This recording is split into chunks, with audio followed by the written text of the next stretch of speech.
السلام عليكم، مرحبا بكم في لاشين ديالي لاتولي دو كوثر. اليوم ان شاء الله غادي نقدم لكم وصفه سهله وزوينه بزاف ديال الخبز تاع همبرغر، كتجي خفيفه بزاف. نخليكم مع المقادير. عندنا هنايا 300 غرام ديال الفرينه، معلقه كبيره ديال السكر. انا درت هنايا سكر دو كان، تقدروا ديروا سكر ابيض ما كاين مشكل. معلقه كبيره ديال العسل، هنا معلقه كبيره ديال السكر، ديال سمحوا لي ديال الحليب بودره. عندنا 15 غرام ديال خماره العجين، وإلا عندكم هذه الطريه وإلا كان عندكم اليابسه تقدروا تستعملوا 8 حتى 9 غرامات. هنا عندنا 125 مليلتر ديال الحليب دافي، معلقه كبيره ديال الزبده، معلقه كبيره ديال الزبده. هنا عندنا صفر بيضه مع معلقه كبيره ديال الحليب باش ندهنوا بهم. هنا عندنا بيضه، هنا بيضه وحده نقسموها، ناخذوا البيض بوغ العجين وصفر بيضه مع الحليب ندهنوا بهم ان شاء الله. قبصه ديال الملح، هنا 10 مليلتر ديال الماء، 3 المعالق كبار ديال الزيت، كما قلت لكم بيض البيضه. غادي نبداو ان شاء الله. بسم الله. دونك بسم الله نبداو ب10 مليلتر ديال الماء، كميه ماشي كبيره بزاف. نديرو معاها خماره ديال العجين، ونديرو معاها كميه ديالنا ديال السكر، ونخلطوهم ونخليوهم نخلطوهم مزيان، ونخليوهم يرتاحوا لواحد المده ديال 15 دقيقه باش الخميره ديالنا تتفاعل. Donc ici, comme vous avez vu, j'ai mélangé les 10 ml d'eau avec la levure chimique, la cuillère à soupe de sucre. Donc on les mélange et on laisse reposer 15 minutes. Et ensuite, on va continuer la recette. نرجع لكم بعد 10 دقائق 15 دقيقة، لو طون كو الخميرة ديالنا تفاعل شوية.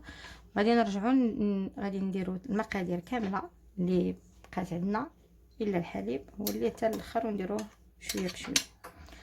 دونك اون راجوت لو بور، نديروا حليب، نديروا الزبده سمحوا لي، لو لي اون بودر، الحليب بودره،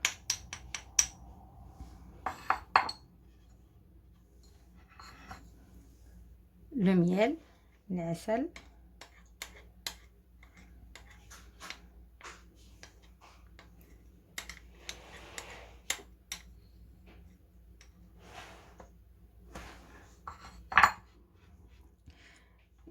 نديرو غير اون بانسي دو سيل، يمكن شويه اكثر ماشي دو بانسي، اون فادير واحد جوج ولا 3 القبصات ديال الملح، يعني تقريبا معلقه صغيره ديال الملح.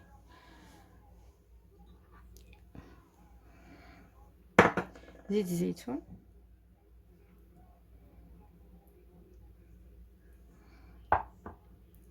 نديرو بيض البيضه ديالنا كامل،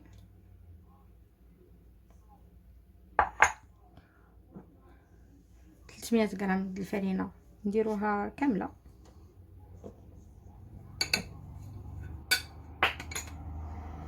غادي نبديو في العجين وحتى نعجنو ونزيدو الحليب شويه بشويه. خلينا هنا في نورمال، خلينا البيض مع صفر البيض لانه باش ندهنو به في الاخير. نبداو بسم الله.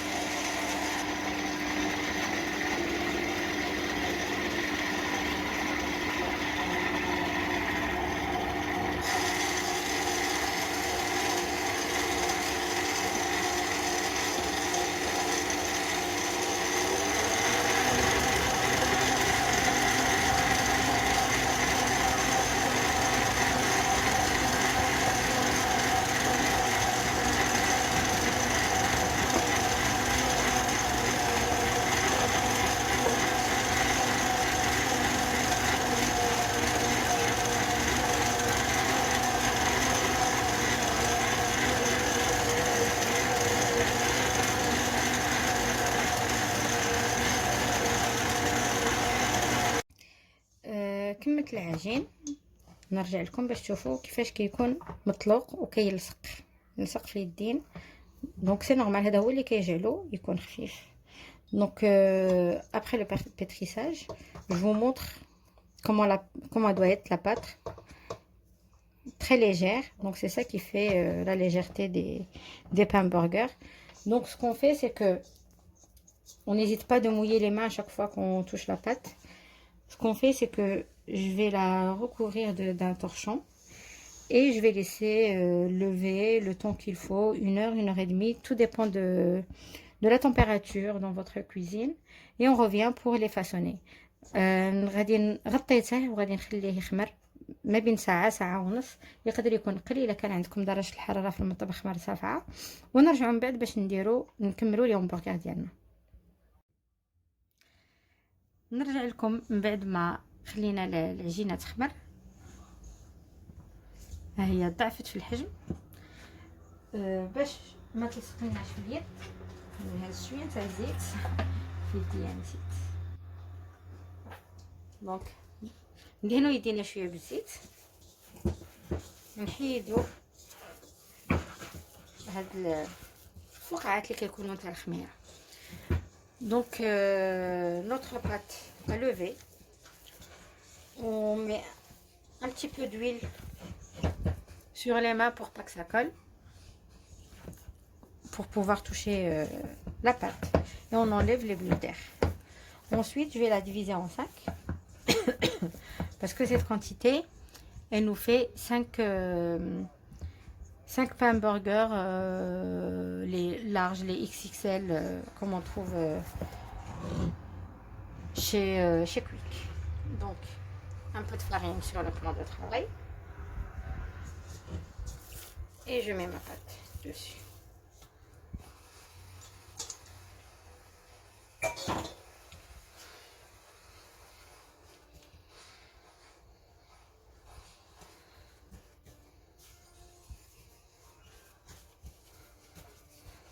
J'essaie de l'allonger un petit peu pour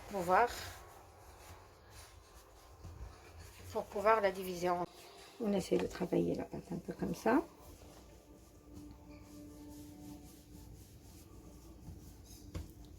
Un petit peu en large.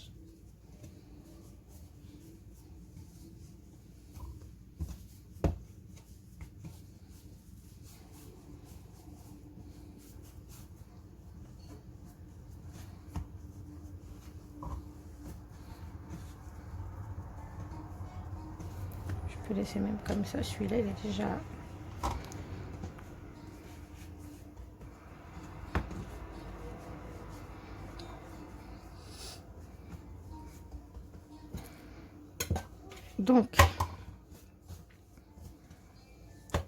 دونك سمحوا لي كما كتشوفوا كنورقهم بهذه الطريقه بالوراق ولا باليد زعما اللي ترتاحوا فيه، وكنجمعوا. عندي لا فارين بزاف، شويه لا فارين، كنجمعوه على هذه الطريقه، نجمعوا لي كوتي.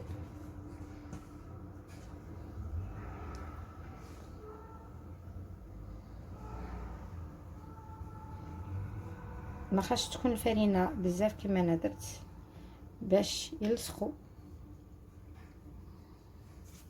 من بعد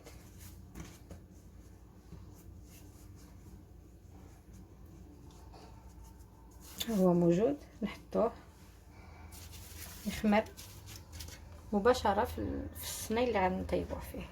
نعاود مره اخرى كما قلت لي بغات تستعمل الوراق تقدر تستعمل الوراق. Donc on les façonne de cette façon là. On l'étale un peu, soit à la main, soit au rouleau pâtissier. Ensuite, on essaie de coller la pâte comme ça.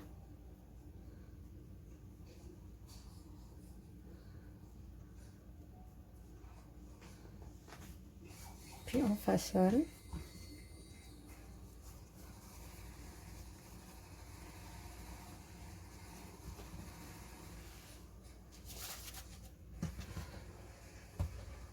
vais essayer de faire un autre.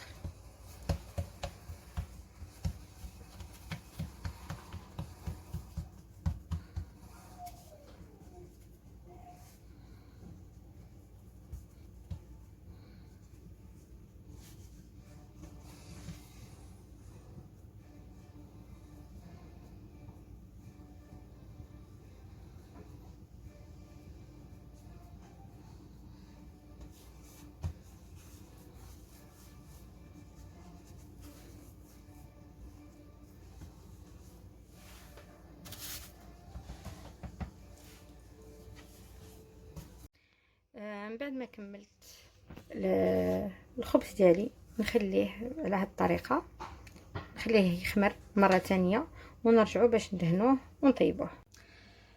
خلينا الخبيزات ديالنا يخمروا نشوفوا. راكم شفتوا الحجم ديالهم ضاعف. دابا غادي نجيو ندهنوهم. شعلنا قبل من هادشي، شعلنا الفرن على 220 درجه وغادي ندهنوهم. Donc comme vous voyez, on a laissé nos pains lever une deuxième fois. Ils ont bien poussé. On les badigeonne de jaune d'œuf mélangé au lait. Ensuite, on va les enfourner à 220 degrés.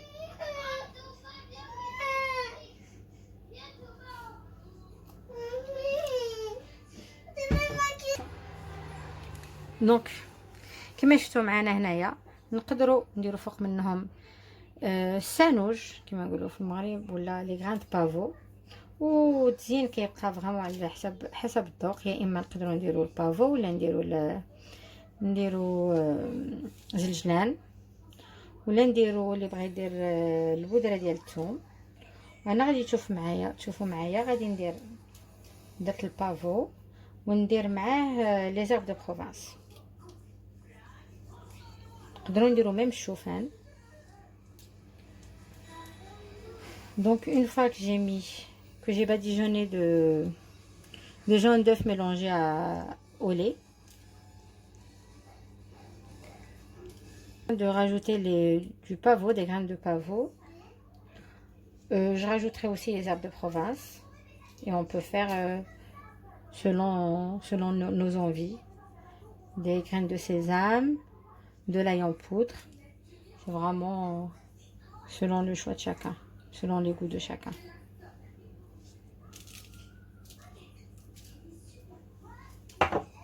Un peu d'herbe de Provence.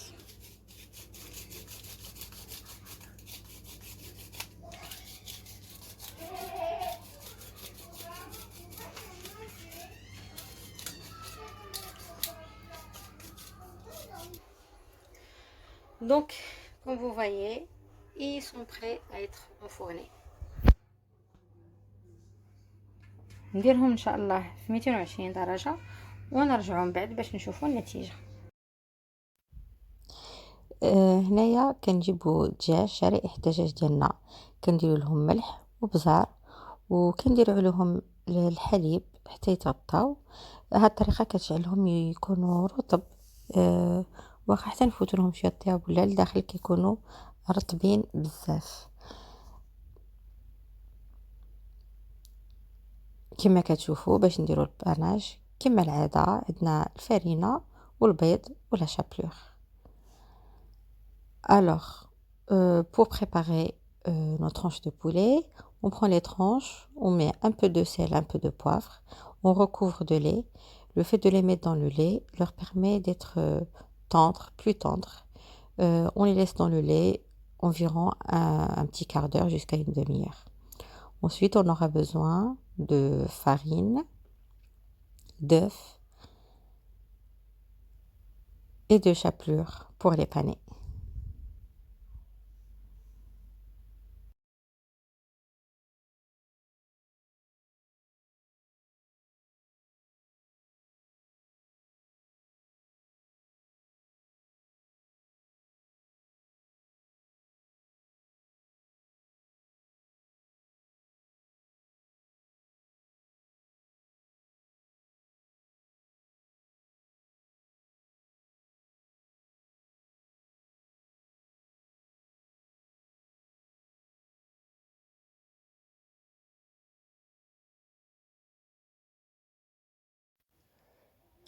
من بعد ما طاب الخبز هانتوما تشوفوا كيفاش كيجي رطب بزاف.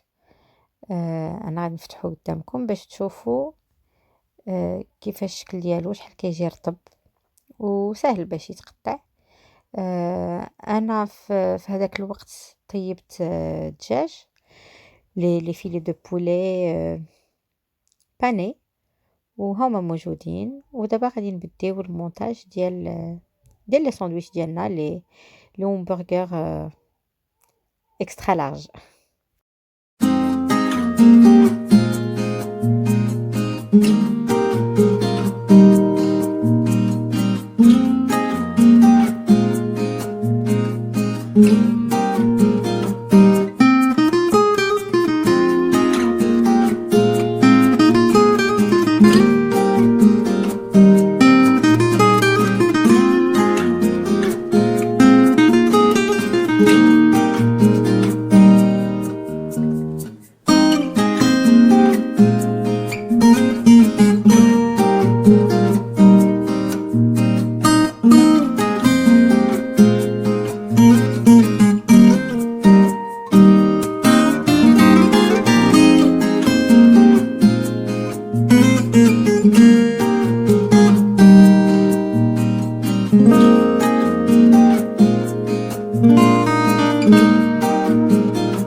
لي ساندويتش ديالنا ها هما وجدوا كما كتشوفوا.